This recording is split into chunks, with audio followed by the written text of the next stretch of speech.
Theory of cogitality is one of the most revolutionary and amazing things that exist.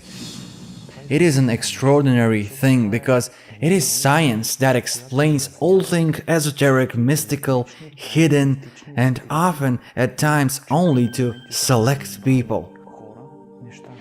In the beginning I was very skeptical at first. Well, this changed my life. I did absolutely everything that I read. I wasn't really doing it. My head started pounding, my eyes became red, my face became red. I was scared of some things as concepts. My whole existence was an illusion. We are here for a reason and it's not what we see. The most unfair, most painful and most disgusting thing in my life. I was the one who was actually doing this thing with much greater power. I was in a semi-crisis because I don't have any trust in people. We apply theory from Cogitality all the time. Theory from Cogitality gives us the ability to do it consciously. In our normal world, just no one teaches us that much. I have never done meditation. I'd never gone into regression. I had never seen past lives. That sounded super abstract to me. It was unreal. It was absurd. It turned out that in 2 days you can do it.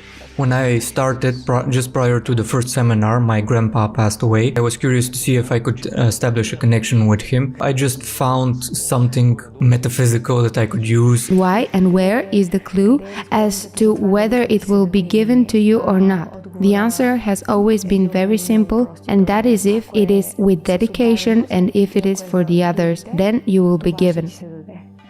Because if you really don't lie to yourself, you get to the core of who you can be and who you haven't allowed yourself to be.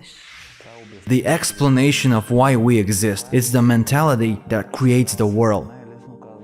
We humans are some pretty interesting beings who have always had time to be aware, to do much more than what they do. I changed my life. I managed to order it in a better way. Things happen very easily with me. And I'm beginning to realize that I've become an example for people. That this was actually my question, honesty. I found that I'm not honest. Yes. We are incapable of existing at all on our own. We can together. And I want to be clear that we're all here to make the world a better place anyway, and never, at any other time, we've never had a better chance.